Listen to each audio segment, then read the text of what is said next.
What if your brain implant never needed charging? Ever? No wires, no battery swaps, no heat problems. Scientists are now talking about quantum batteries that could power brain chips from the inside.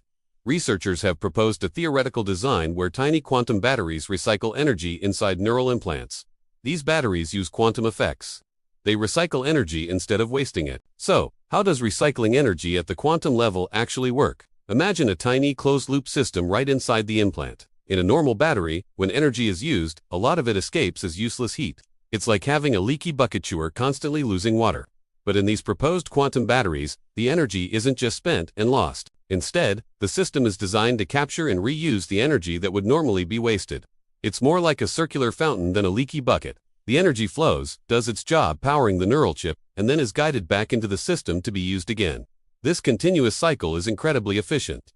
It's a complete paradigm shift from the Usandlu's model of every battery we have today. For something as delicate and power-hungry as a brain implant, this isn't just an improvement. It's a total game changer, making long-term high-performance implants a real possibility.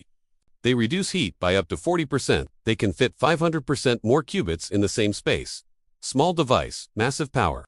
In normal batteries, energy is lost as heat, but quantum systems can share energy in unusual ways. So, what makes this quantum technology so special? It comes down to a bizarre and powerful concept called quantum entanglement. Let's try a simple analogy. Imagine you have two coins that are magically linked. No matter how far apart they are, if you flip one and it lands on heads, you instantly know the other one will land on tails. They are connected, sharing information faster than light. Quantum systems can create similar connections between particles in a quantum battery. This entanglement allows different parts of the battery to share and transfer energy in a perfectly coordinated dance, with almost zero waste. Now, why is reducing heat so critical? Your brain is incredibly sensitive to temperature changes.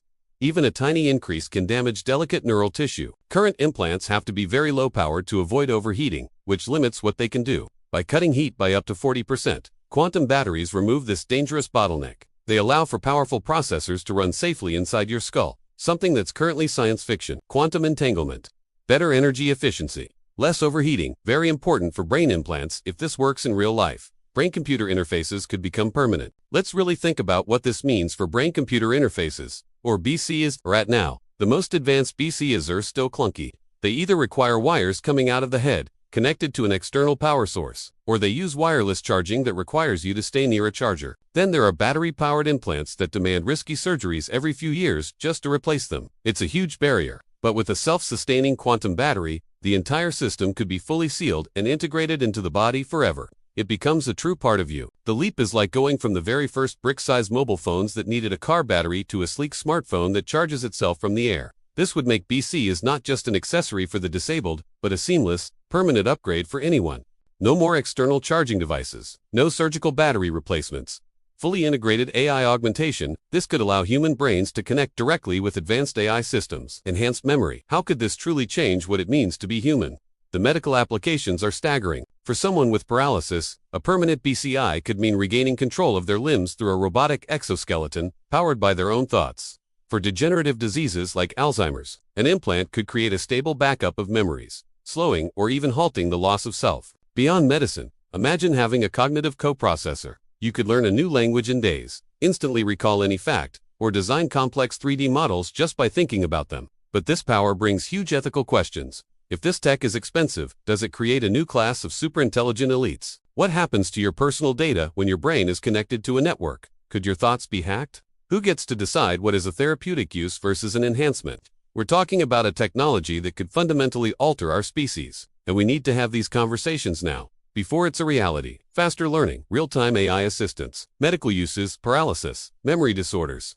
This could blur the line between biology and technology, but also add balance, ethical questions, privacy concerns. Who controls the tech? Would you install a permanent AI-powered brain implant if it never needed charging? Or is that a step too far? Ask viewers to comment, yes or no. If you want more future tech explained in simple words, subscribe now. The next decade is going to redefine what it means to be human.